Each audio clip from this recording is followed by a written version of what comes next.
Alright, so in this video I'm going to talk about a really important concept, and again, a lot of even experienced people in the YouTube automation industry still mess up here, which is communicating properly with your team members. And you might think like, oh, this is another like weird mindset thing. No, this actually gets really good results. So I highly encourage you to exercise the tips I give you in this video. And yeah, this will 100% improve your team and also the quality on your YouTube channel. So the first tip I want to give you when it comes to communicating with your team members is nearly always, except for rare occasions, stay friendly. Don't be harsh towards team members. They're also humans. Like, if you're being rude to one of your team members, remember there are also people behind that Discord account. There's also people behind that WhatsApp number. And essentially, those people, if you're rude for long enough. So my first tip is always remain friendly, except for in very special occasion. So always remain friendly when it comes to your team members. What I see a lot of people do is kind of treat their team members like trash. Like they're very rude. They don't reply for a very long time. And if they make a mistake, they can be very, very harsh towards their team. And sometimes, yes, this is justified. Sometimes people make really big screw ups and you have to be hard in those times. But I would really encourage everyone as a first tip with communicating with your team is be friendly in nearly all situations, because this will take you way farther than being really rude all the time. I see this so much. Even experienced YouTube automation people, they're still really rude towards their team. And people often forget that behind a Discord icon or behind a WhatsApp number, there is someone sitting there working on your stuff like every day, doing your video editing. And if you're rude to them every single day, they just kind of retreat back. They don't give their honest feedback about working with you. They don't put it in the effort anymore, because they kind of start feeling resentment towards you. So they will start putting less effort into your YouTube videos, which will cause your performance to drop. So again, being friendly towards all your team members as much as you can will really help them will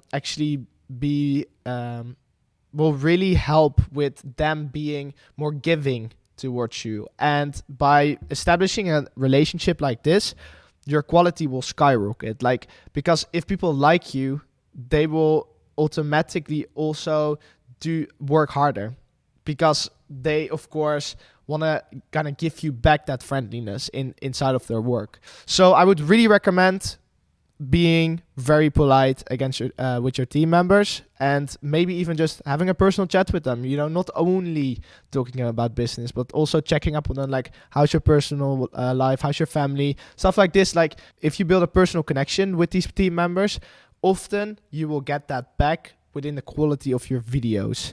So the next tip I want to talk about is when you're communicating about specific things you want in a video or certain messages, be very clear and concise in your messaging. Often people send very long messages, very confusing paragraphs, and people look at their phone and they click away.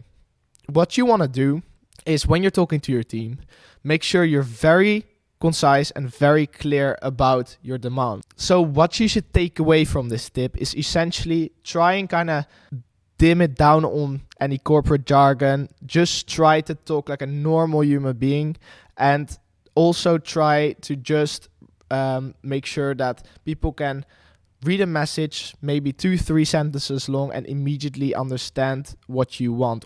Try to make bullet points, try to make it as simple as possible, because this way your feedback or whatever you're trying to convey will be better implemented by your team, because it's easier for them to understand what you're trying to say. So think about, next time you're going to send a message to your team, think about how you structure your message, because it really helps them understand what you exactly want from them. So another thing I highly encourage you to do is listen actively to the feedback that your team is giving you.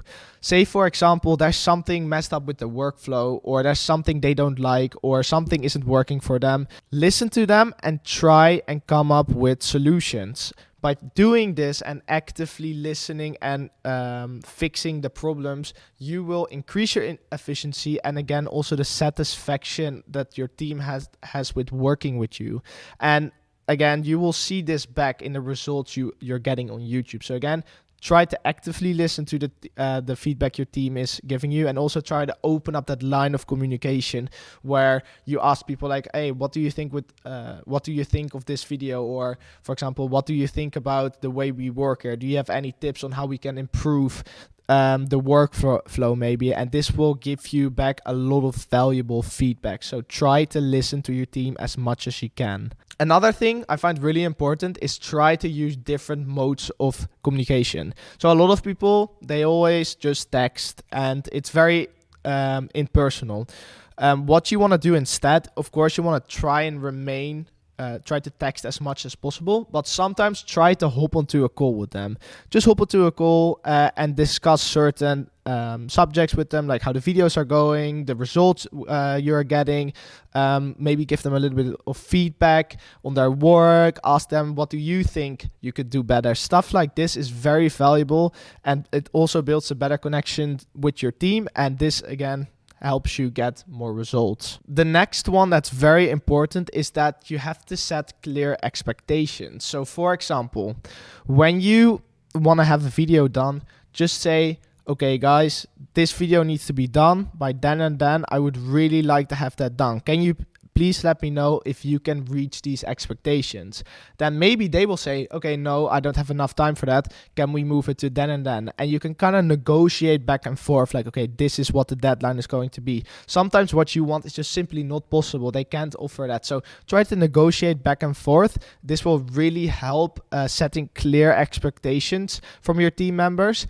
And then if you both come to a consensus on basically what the expectation will be, they will most likely hit that deadline way better than if you just set a deadline for them. So try to set clear expectations with your team.